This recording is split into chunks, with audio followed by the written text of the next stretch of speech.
تا به حال به این فکر کرده این در هر ثانیه چه اتفاقاتی در جهان هستی رخ می‌دهد؟ فقط یک ثانیه صبر کن.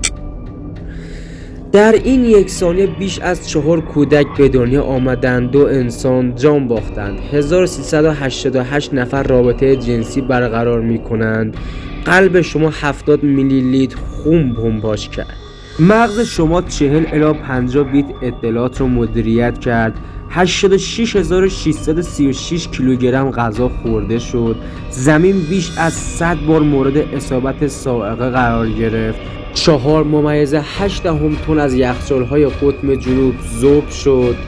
61 درخت کاشته شد و 111 درخت قطع شد، 933 بشکه نفت در جهان تولید شد، ایلان ماسک 654 دلار پول درآورد، زمین 30 کیلومتر در فضا سفر کرد،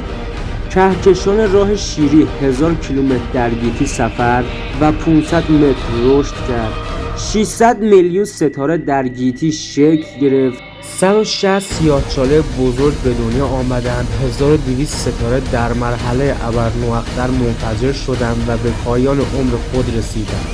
60,000 ستاره به دنیا آمدند،